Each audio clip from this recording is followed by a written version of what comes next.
Parts of the country. A bright start, but only for a few hours before the next system moves in. Another band of rapidly moving, wet and windy weather with gusts of 40 to 50 miles an hour for southern counties of the UK, inland and 60 around coasts. Not as strong as Eunice, but could cause further issues given that it's happening so soon after today's very powerful winds. And that moves out of the way. It's a quieter day, I have to say, for northern areas, Scotland, Northern Ireland, Northern England. But by Saturday night, rain and hill snow move into the north, and then that pushes south, so that Wales, Northern England, Scotland and Northern Ireland see an unsettled start to Sunday. A milder start in the south with a lot of cloud, 7 or 8 Celsius, somewhere like Southampton and Plymouth. But it's a blustery day on Sunday with wet and windy weather sweeping across the country. The wettest conditions expected in the north and the west, drier towards the southeast and increasingly windy for the second half of Sunday with the risk of gales for parts of Scotland, Northern England and Northern Ireland. I'm Liam Halligan. Join me every weekday at 1 p.m. for On the Money, your daily dose of economics, business and consumer news. I've got 25 years experience covering economics and finance. We hold grown-up discussions with a host of experts who really know their stuff. We can't buy gas and store it. That was a mistake, wasn't it? I think it was a mistake. Even you, Liam, don't have a crystal ball. Inflation's a real threat. Every weekday at 1, you're On the Money.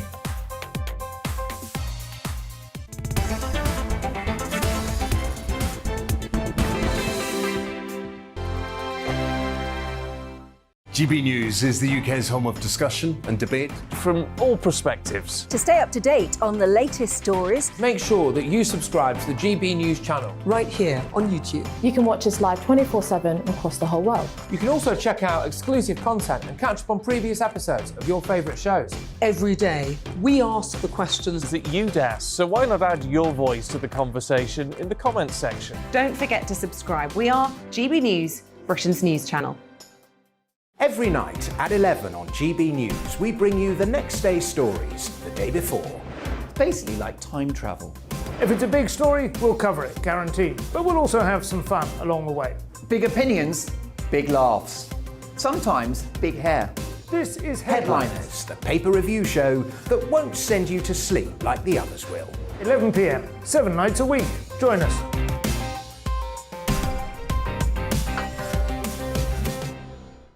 Hello there, I'm Eamon Holmes. And I'm Isabel Webster. And we hope you can join us for Breakfast with Eamon. And Isabel. You make me laugh out loud, belly laugh. Is that important first thing in the morning? Yeah, absolutely. And there's me trying to be deadly serious. News is a serious business. Yeah, I have to rein you in sometimes. Well, it doesn't stop us laughing at it. It doesn't stop us having an opinion on what's going on. Yeah. And it certainly will not stop us reflecting what you think. Weekdays from 6 to 9:30 on GB News. I'm Dan Wootton. Join me Monday to Thursday from 9 to 11 for the feistiest and most fun news debate on TV, where free speech reigns. I'll bring you a sharp take on the day's biggest stories, bombshell newsmaker interviews, and A-list guests. And I guarantee you, no spin, no bias, no censorship, and no reason to go to bed. That's Dan Wootton Tonight, Monday to Thursdays from 9 on GB News.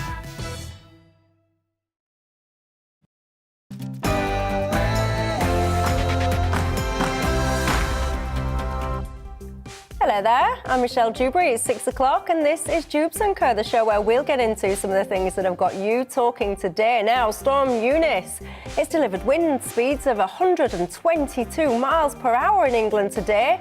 That is the strongest ever recorded here. And it leaves tens of thousands of homes without power, and it's sparked chaos on the roads, the railways and at the airports. I wonder, were you affected? And let's over to Ukraine. So-called false flag attacks are happening there. Alas, both sides are basically blaming each other. And I can't help but wonder, in a world full of misinformation and conflicting reports, how do we know who to believe?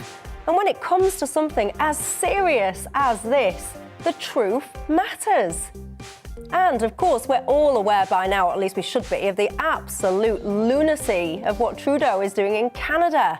And now a Tory MP has called on Foreign Secretary Liz Truss to step in. Is he right?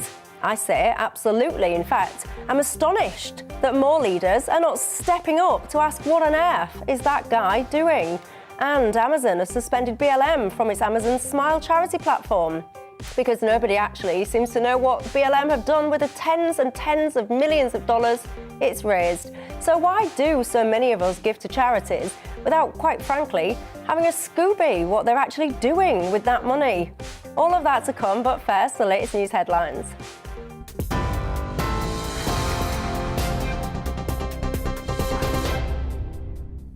I'm Ray Addison in the GB newsroom. It's 1 minute past 6.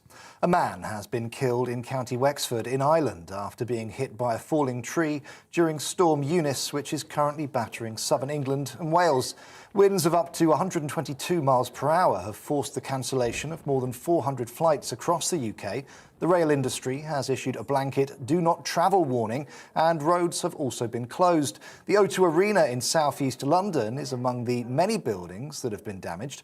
Around 1,000 people had to be evacuated as panels were ripped from the roof. London Fire Brigade have declared a major incident due to the volume of 999 calls related to the storm, and they're asking Londoners to stay indoors. Although red weather warnings issued by the Met Office have now expired, there's still a high-impact amber warning in force for Wales and many parts of England. Our Wales reporter Lily Hewitson has been braving the elements in Barry. Now, of course, it is that danger to life with flying debris. Just behind me, there's a bandstand where sheets of metal have just come off and flown in the other direction. We're keeping safe and keeping out of the way of it, but plenty of precautions in place here in Wales. No train services running at all, school closures, and people are being told to stay home and stay safe if possible. Well, at Heathrow Airport, there's been some difficult landings as pilots negotiate the stormy conditions. Planes can be seen bouncing on the runways with gusts of wind, testing the skills of those handling them. Some pilots have even been forced to abandon their descent completely because of the extreme weather. Russia plans to stage massive drills involving ballistic and cruise missiles tomorrow. President Vladimir Putin will oversee the nuclear exercise, joined by Belarus's Alexander Lukashenko.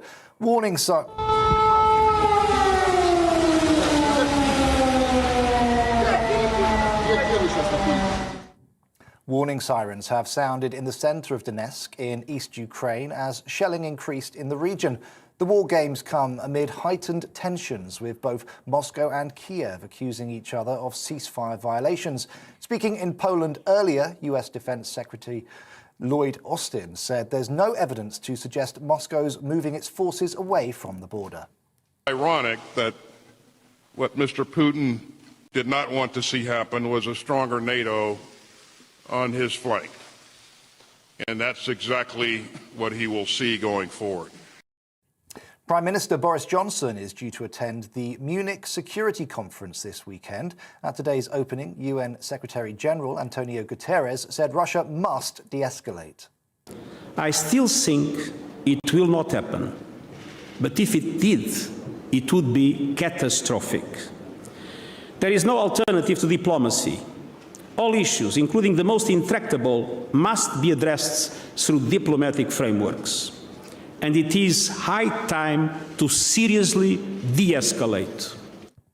Hundreds of people have been rescued after a ferry caught fire between Greece and Italy in the early hours of this morning.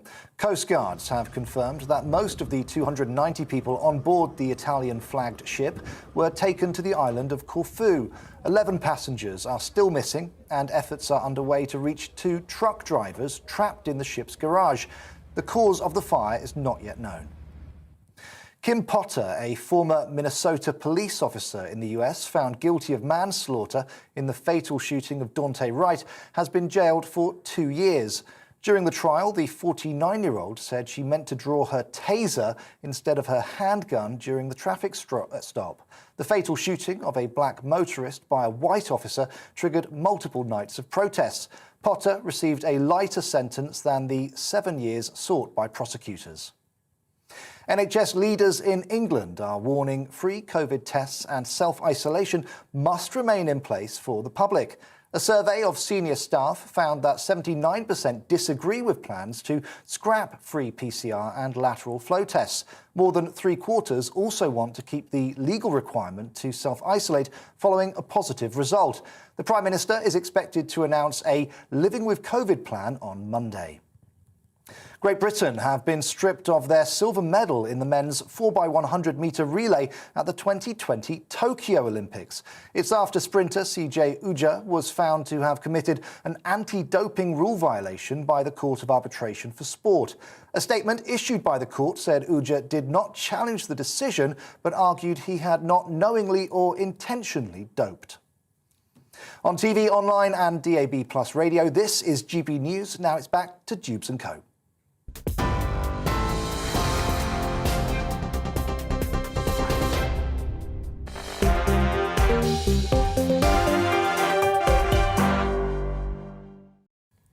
Thanks for that. Well, keeping me company until 7 o'clock tonight. My panel, we've got Ali Mirage, who's a columnist at The Article and founder of the Contrarian Prize. We've got The Economist, Jeevan Sander, and I excitedly await the arrival of Ben Habib, a former Brexit Party MEP and CEO of First Property Group. I've got to say, he deserves a medal for bravery, does our Ben Habib, because we all know it's the storm today, and he has been on a plane. He's flying in to the UK. I have it on good authority. He's landed, he's en route. He'll be here any moment now, but he is delayed. Anyway, you know the drill on Dewbs & Co. It's not just about us and our thoughts. It's about you at home as well and yours. You can get in touch with me, gbviews at gbnews.uk, or you can tweet me at Michelle Dewbs or at gbnews. Also, if you haven't already, by the way, you'll know by now that we're right across social media. I found out, in fact, the other day that we're thriving on TikTok. You know, who'd have thought it? The kids, TikTok. I don't really use TikTok. Do you, Ali? Are you a TikToker? No, I'm not a TikToker or an Instagrammer, but I do tweet occasionally. Do you? Yeah, not as much as you, Michelle. Do you know, Jeevan, I've got to say, I have to force myself to do social media sometimes because I feel like I should, but being honest, I can't really be bothered, so I should do more of it. Are you a social media man? I spend too much time on Twitter, certainly. TikTok I've looked at, but it is a lot. And also too much time on my phone. I prefer to, put it away at least sometimes. And do face-to-face communication. Anyway, the reason I mentioned social media is because if you haven't already, get over to YouTube and you can subscribe there and watch us live. You can watch us on repeat. You can watch the best bits, of course, which mainly will be Dewbs & Co. But, yeah, get yourself over there. In fact, some of you might even be watching live on YouTube now. So if you are, good evening to you. And don't forget, by the way, when I'm doing all these plugs, I might as well get another one in. The radio, did you know? You can listen to us on DAB. So if you're sitting there thinking, I need to go do something, but I really want to watch Dewbs & Co. Do not worry, because now you can get into your car and you can get your radio tuned in, and there we are. As if by magic, you can continue the conversation with us in the car.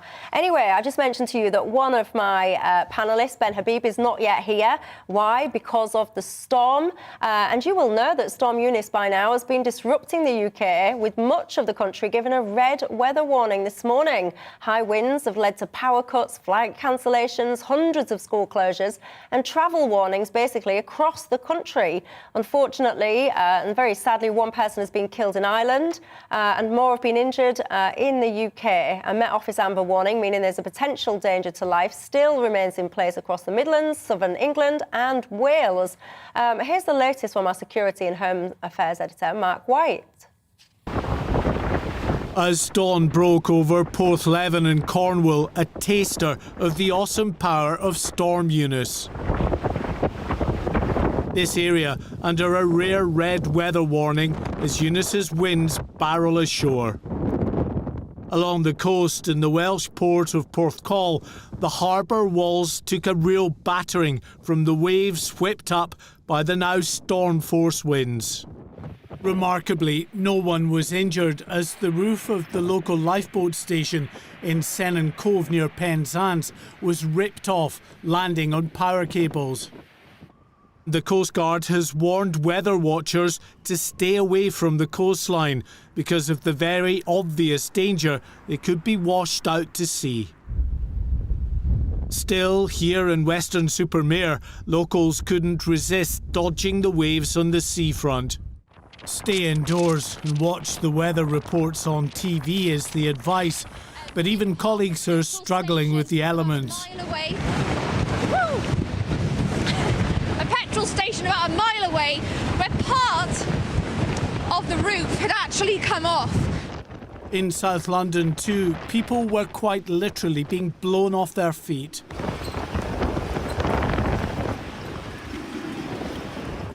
Throughout the day, there has been major travel disruption, with many trees down on roads, like here in Bude in Cornwall.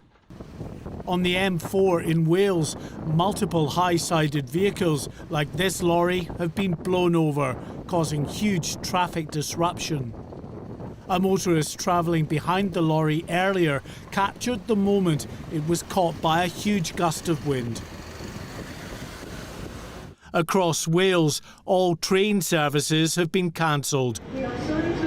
Elsewhere, across southern England in particular, other train services have also been severely restricted, with cancellations, delays and reduced timetables.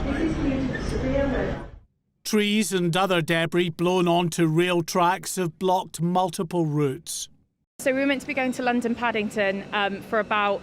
Originally it was going to be about 9:30, but we've obviously had to leave a lot earlier, so it's 8:15 and we're trying to get on a train and still waiting for one. Yeah, so I've just found out that my train is cancelled because down at the bottom the signs all say it's up.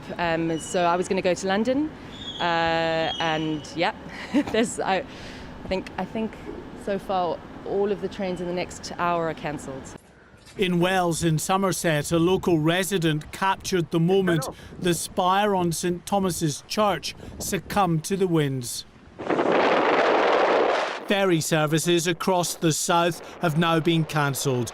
This service, one of the last to brave the waves as the front end of Storm Eunice moved in. Further north, it's the snow that's bringing problems, like here in County Durham. And in Aberdeenshire, heavy snow combined with the strong winds is causing travel problems here. Multiple fallen trees have landed on properties, causing in some cases significant damage. And a large part of the roof of the O2 Arena in London has been ripped off. The cost of the damage here and across large parts of the country will be measured in the millions. Air travel is also badly affected. Not the best of days for nervous flyers, as multiple flights here at Heathrow and other airports have struggled against the worst of Storm Eunice, some having to abort their landings. Mark White, GB News. Goodness me, I mean, some of those clips are absolutely shocking. I mean, I have to say as well, you wouldn't have got me in a plane today for love nor money. Ben Habib was much braver than I. He was on a plane just a few hours ago. And by the way, has any of you guys today been, like what we have, addicted to that site? Have you seen the live streaming? Has either of you two chaps seen it? The flights, the live, is it called Big Jets? Have you been watching Big it Jet today? TV, I think. Yeah, have either of you two excitedly been watching it? I haven't, but I think I'm going to watch it now after those clips. Well, I've got to say, it's basically plane spotters. Is that the correct term for them? I guess so. Standing near the airports, they've been streaming 24. There you go. Look, here's a clip. Look at these planes. They have been streaming live, showing kind of some of these planes. Look at them. Can you imagine being on a flight like that? I cannot. And I mean, ooh. I don't fly well at the best of times, and I think landings like that are absolutely horrific. You look at that. I wonder if Ben Habib's experience was like this. And also today in London, a major incident was declared over the 999 services. Apparently so many of us were rushing to call them, and I have to confess I was one of them because I was at a friend's house today and I was very close to a bridge.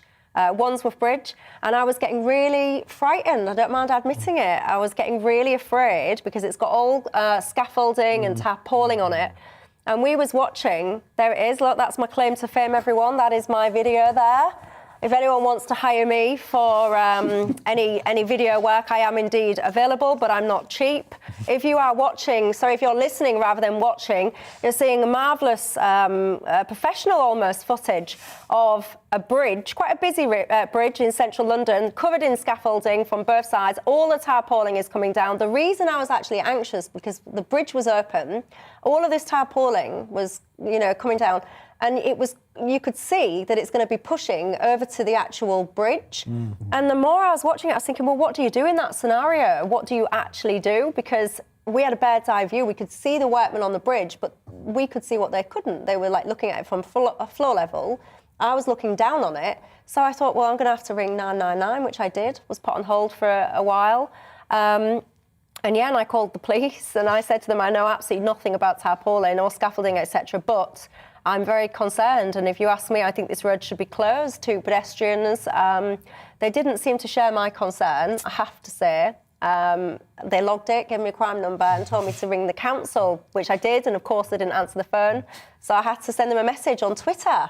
Good. Well, they'll react to that. They normally do. They did. They flagged it. But, I mean, actually, people have died in this, and it is quite scary for a lot of people, isn't it? It is indeed. It's been just sitting in your house, you've certainly seen the extreme weather events. And look, there's another kind of bigger story here, that as climate change happens, we're going to see more of these extreme weather events. As things continue, we're going to have to deal with these things as they come about. Well, we had a climate activist on this show yesterday, and she was explaining to us about how these storms are kind of the consequence of climate change, etc. But actually, I was pointing her to a Met Office report that said the opposite. It was stating that climate change is not responsible for these extreme weather circumstances that we're experiencing. So actually, we found the report that disputed that, because I do think people just say, oh, it's climate change.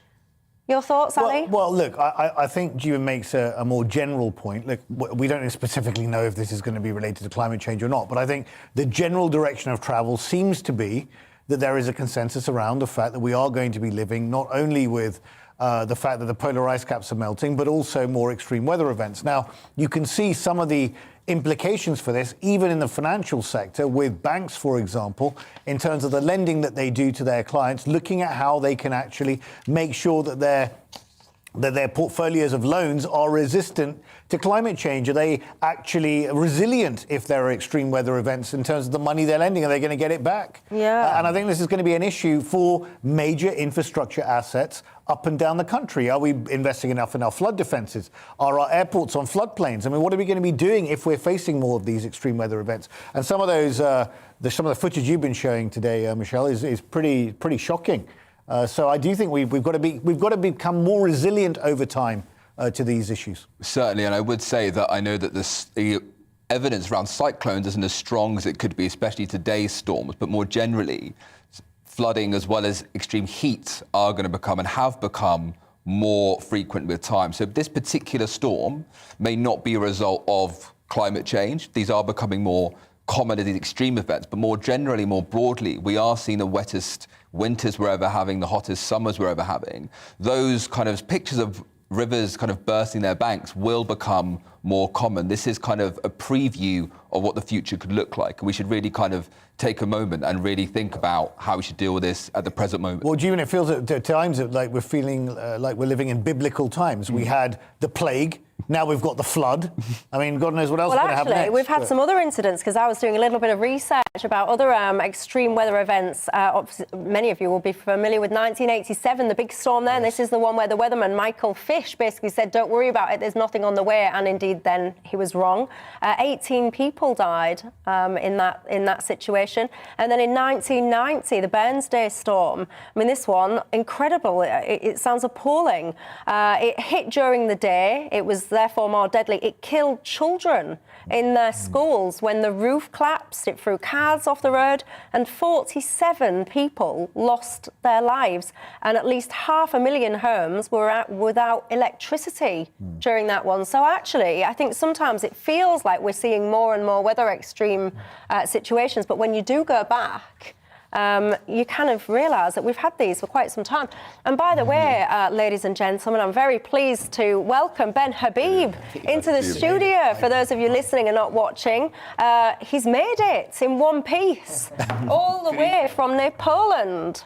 Poland. Were you Poland? I was in Poland, yeah. Oh, right. Poland. Well, Ben, I've just been showing some clips of the live. There was a big jet. It was called Streaming Planes landing in Heathrow, and some of them looked not very nice landings. How was your landing? It was brilliant. It was no doubt down to brilliant British engineering and piloting skills, coupled with a renewed enthusiasm for life and liberation from Brexit. Well, there you go. And if you're listening, you can't see Ben's face, but he looks bright and excited to be here. I am excited. Yes, very good. Now that I've got my trio reunited, I want to get into some of the other topics today. Now, I've just got to think, what time is it? 6:20 already. I want to talk to you about Ukraine. Should we just get into Ukraine? I was going to take a break, but no, let's park the break for now and talk about pressing matters, shall we? World leaders have met in Munich today for a security conference, but Russia did not attend for the first time since 1999. Tensions on the Ukrainian border are still rising, but what exactly is going on? Russian troops have been gathering near the border since November, of course, prompting fears and much discussed fears of an invasion. However, Russia continues to deny much of what it's been accused of and basically, in return, accuses the West of hysteria. Yesterday, it was reported that Russian-backed separatists have launched an intense artillery barrage across the line of control with Ukrainian forces. Many of you, of course, will have seen the footage of the nursery school that was apparently shelled and injured 3 people there. The UK and the US have then accused Russia of manufacturing pretext to invade. Russia, of course, have denied this. I've got to say, Ali Mirage, this is an incredibly tense, important, crucial situation. Honesty and truth and knowing what is actually going on is integral. But there are so many conflicting information, so many sources of information. It certainly is concerning. A, how do we know what to believe? And B, what is happening? What's going to happen next in your view? Well, look, I think in terms of what's happening, there have been satellite images of troop build-ups happening for months now. But also, look, we in the West have been talking this up a lot. People in Ukraine are stoically going about their business, saying, "Look, we're used to this. There's nothing new." Although it does look more tense than normal. I think Putin, from his perspective, has played a blinder on this so far. Putin's got 3 aims. One is to be taken seriously as a great power leader. And if you see the succession of leaders coming to Moscow in recent days, you've had Emmanuel Macron, who's got his own presidential election coming up. You've had Olaf Scholz, the German Chancellor, and various other ministers from the UK going across there. He's back on the world stage. He also does see the Donbass region in the east as effectively a semi-autonomous region, and effectively he wants to see that brought back as part of Russia. We know that he went into Ukraine in 2014. He wants to take Donbass potentially, but more fundamentally than this, Michelle, is this whole issue about Ukraine's potential membership of NATO. Now, if Russia back in 1962 put missiles in Cuba on the doorstep of the US didn't like it. You can understand from Russia's perspective why they would feel a little uncomfortable about the fact that their buffer state was joining NATO. Now, that's not to say that I have any sympathy with Vladimir Putin. I think he clamps down viciously on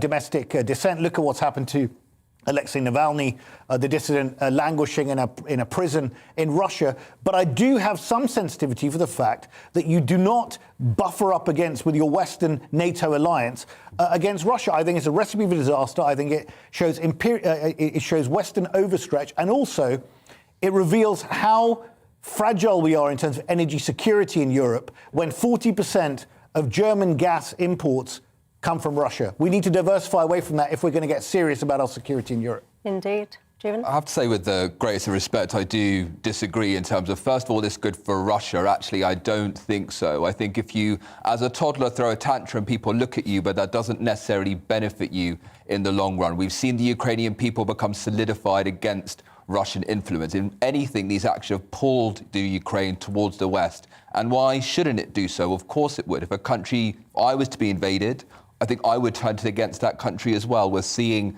that in particular. We know this will end up costing the Russian economy if they do decide to invade. And more broadly, NATO is a defensive alliance. There are, of course, countries already in Eastern Europe, a member of that alliance. So I don't necessarily buy this idea that this is a threat to Putin. It is a chance and a desire for democratic nations to kind of associate with who they want to.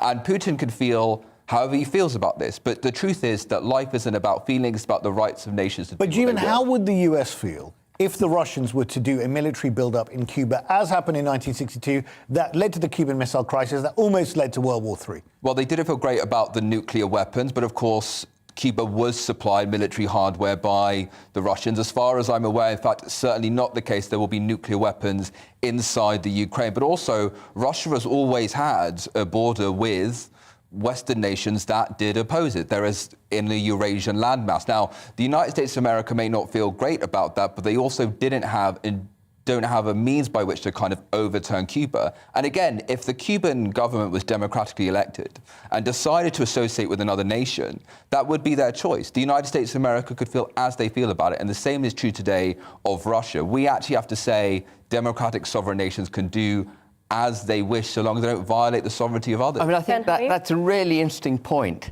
That, I mean, you've tackled it exactly the way the British government would, which is this is a democratically elected government. It should have right of free reign. But I'm afraid I come down completely on Ali's side, because it's not about ideology. It's about geopolitical positioning. And what the UK and the US have got so wrong over the last 20 years is our geopolitical foreign policy. You know, we've had a disaster in Iraq, we had a disaster in Afghanistan, and we've actually created a disaster in Ukraine. Ali and you haven't touched on it, but we have revealed over the last 4 months that actually the West is without bite. You know, we've had this succession of leaders flattering Putin with their visits, threatening all sorts of sanctions. But Putin has played a blinder. He's pulled off this stunt at a time when gas prices are through the roof, when oil prices are through the roof, when he knows Germany hasn't got the courage to genuinely cut off Nord Stream. So he's got us all in a tiz in the West. If we really thought sanctions had an impact, if we really thought the West could stand tall, shoulder to shoulder with Ukrainians, we would have implemented sanctions by now. We haven't done it. And it was almost embarrassing seeing Mrs. Truss yesterday standing next to President Zelensky, saying we're standing shoulder to shoulder with you, having sent a sum total of 30 British soldiers to the Ukraine. Standing shoulder to shoulder does not mean the threat of impotent sanctions, which is what they are. But surely you don't want them to send in military. I think, and there's a bit of context I need to put on this. Ukraine disarmed. It disarmed its nuclear weapons in 1994, convinced by the US and the UK that we would protect its sovereignty. And we have a duty of care now to Ukraine, which comes back a bit to your point on the democratic front. But I think, Michelle, I am saying that if you are going to go and take the risk of challenging Putin, you've then got to back it up with muscle. Yeah. If I may quickly, first of all, it's not correct to say that there are no sanctions on Russia. There have been sanctions on Russia since 2014. It gave no, but I mean not as a result of this aggression. Sure, but this aggression hasn't yet happened. When this aggression does happen, but it has happened, Jeevan. We've got 100 sanctions. It's not acceptable. 190,000 troops can sit on the borders when they cross that border. That's unacceptable. That is an invasion. No, it's a threat, and I would have imposed sanctions 3 months ago. Well, I don't think I believe in kind of attacking a nation before they take action. When Russia crosses that border, that is so. And I would say, comment to the earlier point about NATO. NATO has and does conduct military exercises near Russia's borders as well. Now, if we were to say, for example, we're going to impose sanctions any time they come near the border, we'd end up in a worse place. And indeed, in the 1980s, we became perilously close to nuclear war when NATO was conducting exercises near Russia. So no, now is not the time. But more broadly in the future, yes, there are 30 soldiers in the Ukraine, because unless you're going to send more and be willing to defend the Ukraine militarily, no, that is kind of as far as NATO will go. Well, that's what Tobias Ellwood was calling for, right? Now, I disagree with him because I don't think anyone wants a hot war in Ukraine. But I do think, I think Ben's making a decent point about you've got to follow through with sanctions if you're going to play tough. And the reality is the Germans need the gas. They need the gas. Well, and there is one of the crux of the matter. Now, let me know your thoughts. Are you with Ben, who thinks that basically we should be looking at deeper military action or military support. And what are your thoughts when it comes to the whole energy situation? You know, we shouldn't really be dependent at all, at least in my mind, to foreign countries to get our basics from. I mean, don't you remember the other day, it feels like Macron, for example, was threatening our energy supplies over the fishing licence situation. What a peculiar position we've put ourselves in as a country. Anyway, going to take a quick break. When we come back, I want to talk to you about the absolute absurdity that is going on in Canada at the moment. I'm sure many of you will be familiar with the Freedom Convoy, the truckers, whatever you want to call it. Honestly, it feels to me like Trudeau has lost his mind. Should the UK be getting involved? I'll have that and more after the break.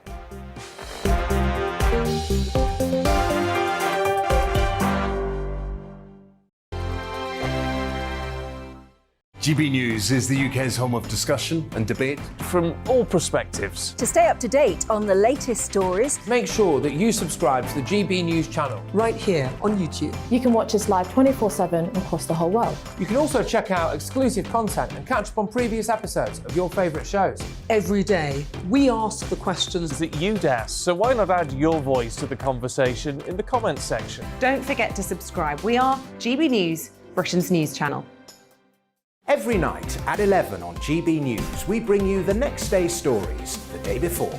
It's basically like time travel. If it's a big story, we'll cover it, guaranteed. But we'll also have some fun along the way. Big opinions, big laughs. Sometimes big hair. This is Headliners, the paper review show that won't send you to sleep like the others will. 11 p.m, 7 nights a week. Join us.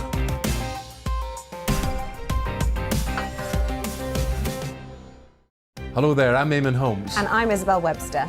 And we hope you can join us for Breakfast with Eamon and Isabel. You make me laugh out loud, belly laugh. Is that important first thing in the morning? Yeah, absolutely. And there's me trying to be deadly serious.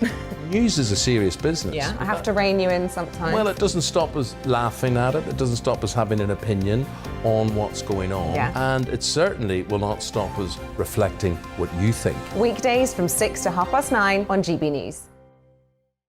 I'm Dan Wootton. Join me Monday to Thursday from 9 to 11 for the feistiest and most fun news debate on TV, where free speech reigns. I'll bring you a sharp take on the day's biggest stories, bombshell newsmaker interviews, and A-list guests. And I guarantee you, no spin, no bias, no censorship, and no reason to go to bed. That's Dan Wootton tonight, Monday to Thursdays from 9 on GB News.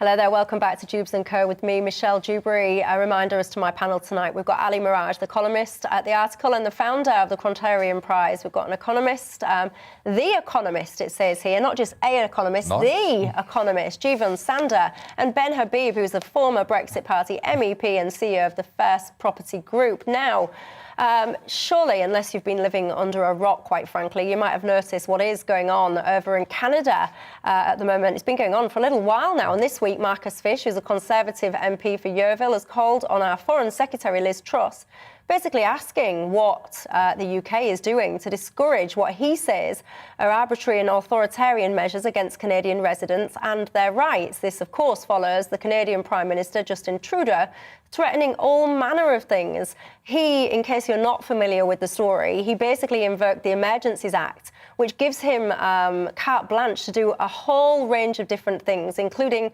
freezing the bank accounts of those people that are involved. He's been removing, or he's got the ability, should I say, to remove insurance off vehicles. There's been conversations about pets, what he's going to be doing or what they have the potential to do with pets if people are put into prison for these kind of things. We've also seen 2 of the protest leaders being arrested in the last 24 hours. And I think actually that is a very good question raised there. What are the UK doing? Short answer is nothing. Question therefore is, should they do anything? Should we be getting involved in this situation? Jeevan? I don't think we should be getting involved. Like, you know, look, Canada is an ally, and like with your friends, when they do something you disagree with, you might have a quiet word behind closed doors, but you don't have a public row.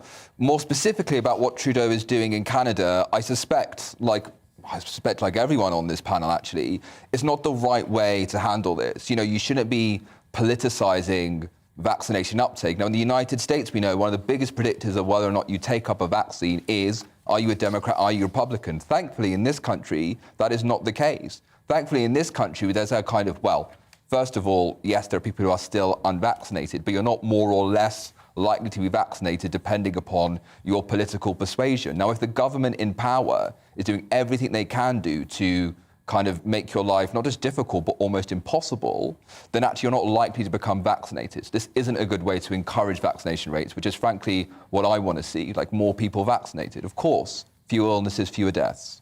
I've got to say, Ben, it astonishes me what's going on in some countries, by the way. I'm focusing here on Canada, but let's not forget there's other countries that are, I think, anyway, losing their minds. So in Austria, for example, they're fining the unvaccinated thousands. And in Italy, the over 50s, you can't even work if you're not vaccinated. It makes me laugh, but I'm laughing not out of humour. I'm laughing at, is this really, really what is going on in the world right now? Yes is the answer to that, but why and how it's being allowed and accepted it's just beyond common sense. Ben Habib, what is your thoughts on all of this? Well, I think this is a microcosm of a much bigger problem. You know, if you take Trudeau, he would cast himself as a liberal. That's how he sees himself. He sees himself as a champion of all liberal values, transgender rights, ethnic minority rights, and all that sort of thing. But actually, he's the embodiment, and I'm going to go to Brexit for a second, he's the embodiment of why people like me voted Brexit, because it's this illiberal elite who think they have a monopoly on moral correctitude, talking down to people, telling them how to live their lives, micromanaging their lives, regulating people to hell, which is far, far away from what the liberal agenda should be. And the fact that he's prepared to invoke these extreme measures in order to control what has been very largely a peaceful protest. You know, it would have been much better for him to walk down to the truckers, open a cab door or two, shake hands with a few, find out what their grievance was, and disarm them. Instead, he sat in his ivory tower and he's been dictating down. And for me, it's another step in this journey of revealing this kind of illiberal elite that have got themselves into significant high places in our institutions and government, and through their virtue signalling have somehow subdued us into believing that they are liberal. They're nothing of the sort. They're highly illiberal, these people. Indeed. Ali? Well, look, I take the example of Austria, which has brought in mandatory vaccination, as you said, Michelle, and is going to be fining people. I disagree with that profoundly. I don't think that's the way to handle it.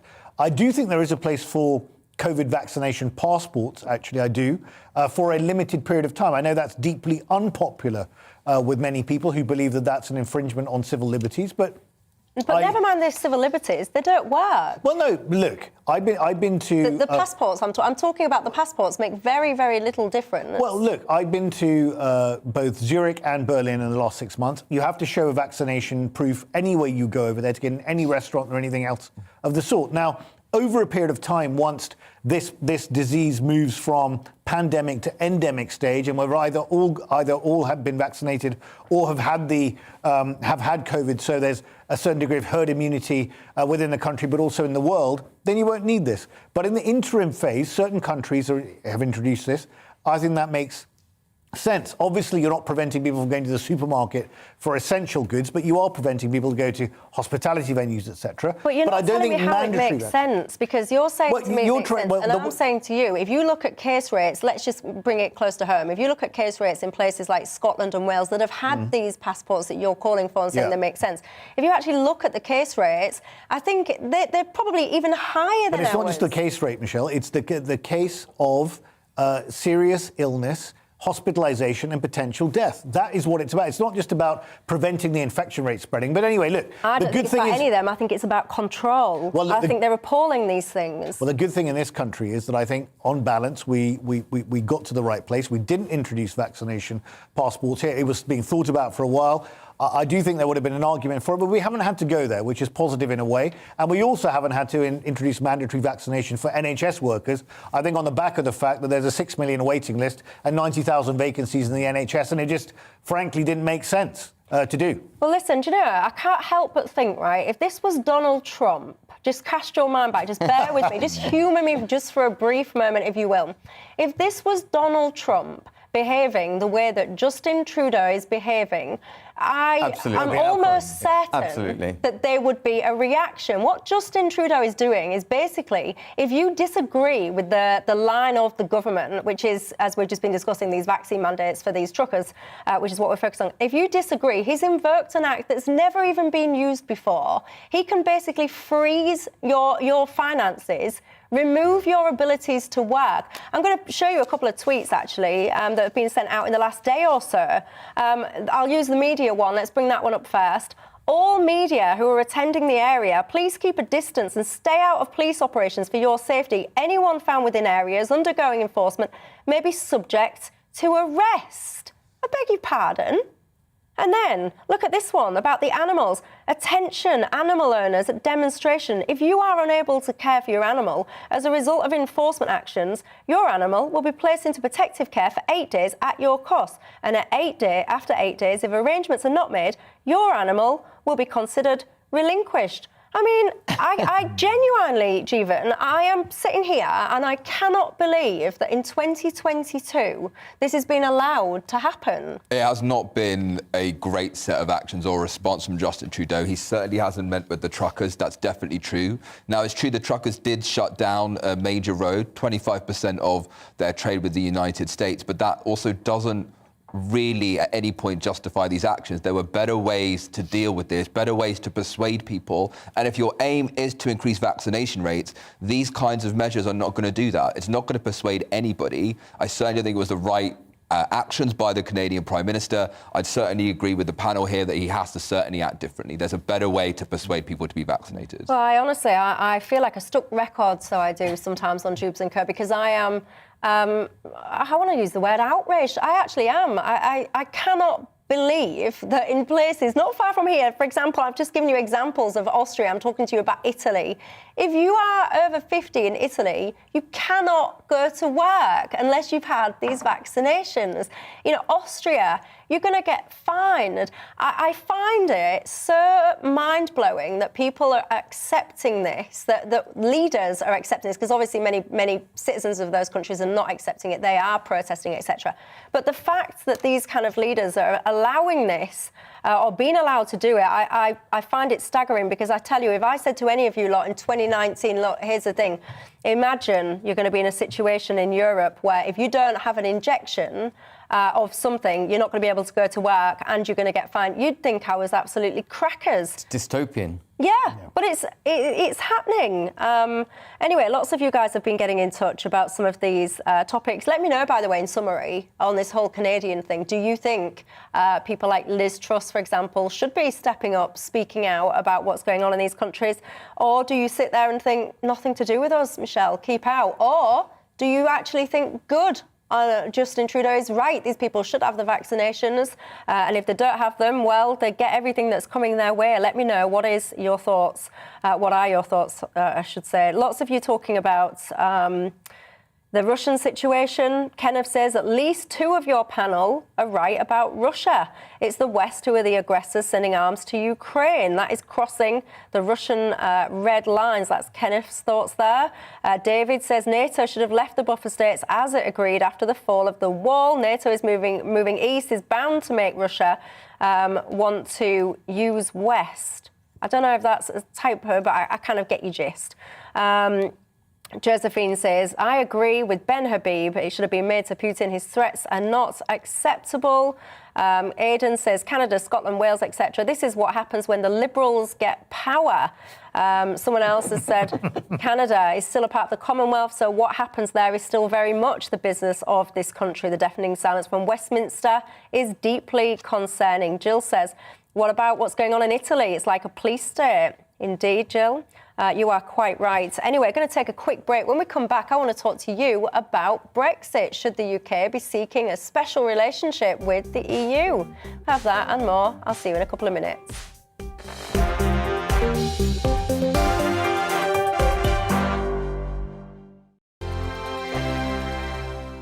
GB News is the UK's home of discussion and debate from all perspectives. To stay up to date on the latest stories, make sure that you subscribe to the GB News channel right here on YouTube. You can watch us live 24/7 across the whole world. You can also check out exclusive content and catch up on previous episodes of your favourite shows. Every day, we ask the questions that you'd ask, so why not add your voice to the conversation in the comments section? Don't forget to subscribe. We are GB News, Britain's news channel.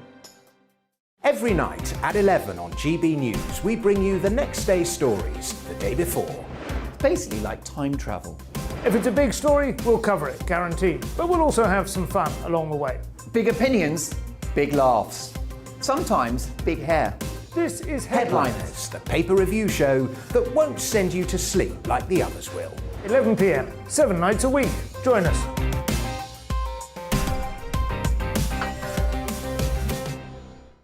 Hello there, I'm Eamon Holmes. And I'm Isabel Webster. And we hope you can join us for Breakfast with Eamon and Isabel. You make me laugh out loud, belly laugh. Is that important first thing in the morning? Yeah, absolutely. And there's me trying to be deadly serious. News is a serious business. Yeah, I have to rein you in sometimes. Well, it doesn't stop us laughing at it. It doesn't stop us having an opinion on what's going on. Yeah. And it certainly will not stop us reflecting what you think. Weekdays from 6 to 9:30 on GB News.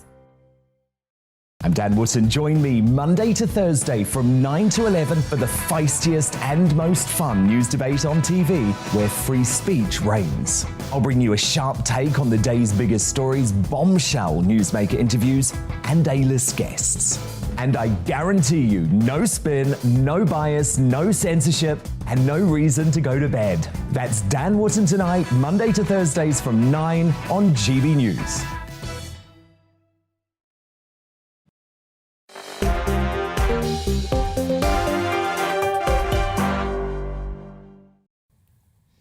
Hello there, welcome back to Dewbs & Co with me, Michelle Dewberry. A brief reminder as to who my panel are tonight. We've got Ali Miraj, who's a columnist at The Article and founder of the Contrarian Prize, economist Jeevan Sander, and Ben Habib, a former Brexit Party MEP and CEO of First Property Group. Lots of you still emailing in. Ray says, Michelle, Putin has already won. He says there's no way Ukraine will get into NATO in the near future, not while Putin is in charge, and depending on who follows him, they don't satisfy the political stability that NATO demands. I think you raise an interesting point there, Ray. Also, Alina says no, absolutely not. No military from the UK should be sent to Ukraine. Gillian says, please, will the media stop all this hysterical clutching at straws about something that is not going to happen? She goes on to say, frankly, I trust Putin more than all of our lying politicians who seem to be putting the fear in people once again. Yeah. She says, it is a smokescreen. That makes you don't agree with that sentiment? No, not at all, no. I mean, whatever our politicians are, they're not remotely similar to Putin. Well, there you go. There you go. But I do think, actually, she does, part of her point is one that I do agree with in terms of the media, her first point, because obviously we covered this story frequently. A few days ago, all the headlines, as we repeatedly discussed, it's all about 48 hours, frantic 48 hours to save Europe and all the rest of it. He was meant to have invaded on Wednesday. That's what I mean, exactly, and here we are, Friday. Anyway, look, I want to talk to you guys about Brexit as well, because following Labour MP and Business Committee Chairman Darren Jones' demands for ministers to re-establish relations with Brussels this week, former Brexit Minister Lord Frost has hit back, basically stating the UK should never seek a special relationship with the EU. This comes amid the European Parliament claiming that us Brits did not know what we were voting for during the EU referendum. Ben Habib, I mean, I've got to start with you on this one, haven't I? Your thoughts? Well, I mean, Lord Frost makes a very important point. We don't want a close relationship with the EU. The whole point about leaving was to take back control of our laws, our cash, our fish, our borders and all the rest of it, and to chart an independent path for the United Kingdom. In my view, as a Brexiteer, that path was a lower regulated economy, lower taxes, a more nimble, independent trading nation. But what I find quite rich, if I may say so, about what Lord Frost has said, is actually the deals he's negotiated keep us in a very close special relationship with the EU.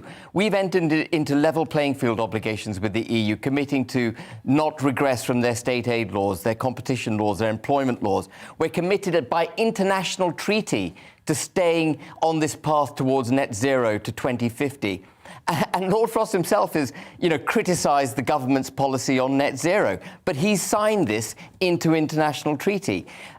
We've given 40% of our fishing waters over to the French and a lot more besides to other European Union nations. We have left Northern Ireland behind, subject to 800 EU regulations and laws, including dynamic alignment, which people can look up if they're interested in it, dynamic alignment with EU state aid laws that creeps back into the United Kingdom. So we are stuck in a lunar orbit around the EU. And so I think it's a bit rich of Lord Frost, who negotiated all these deals and presumably recommended them to the Prime Minister, now to get up and say, actually, we don't want a close relationship. But on the point itself, he's absolutely right. We don't want a close relationship. What we should do is tear up the deals that he's negotiated, and we should actually become a genuinely independent country, reclaim Northern Ireland, which at the moment is hanging in the Union by a thread, reclaim Northern Ireland and reclaim all those rights that the Prime Minister promised, I'm nearly there, the Prime Minister promised in his manifesto to reclaim for the United Kingdom. Oh, if I could stand and clap, I would. But Ben, look, the reality is, right, we're talking about reclaiming Northern Ireland. Lord Frost, and this is where I agree with you, he's the one who signed up to the border in the Irish Sea. He did. And now, only months later, wants to unwind it all. So, either Lord Frost didn't know what he was doing, and he's a very seasoned diplomat, so I think he jolly well did, or it was just something to get over the line and then open it up later. But frankly, it looks bad for the UK to be trying to unpick treaties so quickly after agreeing them. And the reality is, we've all become armchair experts now on the integrity of the EU. The EU is not going to allow there to be no checks at the border, right? This is exactly why they want to protect the integrity of their single market. This is exactly why, to prevent a border on the island of Ireland, there had to be a border in the Irish Sea. There was no other way of doing it. This is exactly what Theresa May, when she was Prime Minister, did not sign up to, which Boris Johnson did. There was no way out of it. How do we deal with it? Yeah, so very simply, you do put the customs border where a border is recognised pursuant to the Good Friday Agreement on the island of Ireland between Northern Ireland and Ireland. But that will never be acceptable to the Unionists. Why? Why would it not be acceptable? They're already saying they feel like second-class citizens. Well, if they want to implement customs checks on their side of the border in order to protect their precious single market, they're welcome to do it. Are you aware, perhaps, you probably are aware, Ali, forgive me, are you aware that we don't impose any customs checks on goods now coming from Ireland via Northern Ireland into Great Britain? There are none. It's completely open border, and we would have had a completely open border policy on the island of Ireland. The reason that border's become a problem is, one, because Leo Varadkar weaponized it in order to try and advance his cause for a unified Ireland, and two, because the EU saw that as an opportunity to get its hooks into the United Kingdom. The reality is that the trade across that border, which, by the way, is less than 1% of the trade that the UK has with the EU, less than 1% of the trade, is de minimis. I suspect a lot more with Ireland, though. There would have been no checks on the British side. And if the EU was so worried about peace in Northern Ireland, they could have foregone checks. If I may, the idea of an independent trading nation sounds great, right? It's fantastic. What a buccaneering opportunities we would have. The problem is that the United Kingdom is an island that doesn't move. You trade more with those nations that are closer to you. Why? Because they're closer to you, because it is cheaper. That's an idea that I think a 10-year-old can understand. So this idea that you can have a better trading relationship with those further away was never going to happen. The truth is, we were always going to trade more with the European Union. In order for us to be prosperous, we had to align in some way. We could have no checks at all, but it would have made us worse off economically indeed. And so the problem we have is, this is the fundamental decision that we have. I mean, I disagree with that premise that we'd be worse off. Well, we are worse off already. No, because we haven't actually got Brexit. Jeevan, we haven't actually got Brexit. We have got Brexit. We have left the European Union. We haven't. Even if we were to do what you wanted to do, which is go on to WTO terms, what would happen then is you have no checks. Our farmers would not enjoy that at all. There would still be checks leaving the United Kingdom to go to the European Union. So those queues you're seeing outside Dover, WTO terms, deal, no deal, Even they would still be there. Pre-Brexit, we were running a £100 billion trade deficit with the EU. We actually need some customs controls in order to protect British manufacturers and to protect the pound. We've got a real issue with the effectively state-subsidised German export machine that trades off a weak euro, flooding their goods into the United Kingdom. We are the single biggest client but Ben, this WTO, of the EU. This WTO thing is like, it's a panacea. We are where we are. WTO Brexit had a lot of issues with it. I think we are where we are. I do think we need a close relationship with the EU. It doesn't mean we have to be subservient to them. That was a reason for Brexit. But they are our closest trading partner. So I think Jeevan makes a decent point. We need to work with them closely. Well, I can tell you, you say we need to work with them closely. I'm being inundated, I tell you, with all your emails. In a nutshell, I'm asking, do you think we should seek a special relationship with the EU? In a word, you're saying no. There you go. I'll give that final word to you at home, the viewers. That is all I've got time for. Guys, have yourself a wonderful weekend. Thank you very much to my panel. Always love these guys. Have a good weekend. Stay safe out there with these storms, and I'll see you Monday. Hello again, I'm Aidan McGivern. As Storm Eunice moves away, winds will gradually relent during the next 12 to 24 hours. Icy patches in the north overnight, but more wet and windy weather on the way for Saturday and more especially for Sunday. Eunice now moving away, and although still some tight isobars, particularly across eastern and southern parts of the country, its worst winds are beginning to ease. There's still some wintry showers to come for Scotland, Northern Ireland, Northern England, snow over hills, rain and sleet at lower levels, and with clear spells and a few lighter winds to come overnight. It looks like there'll be a few icy patches first thing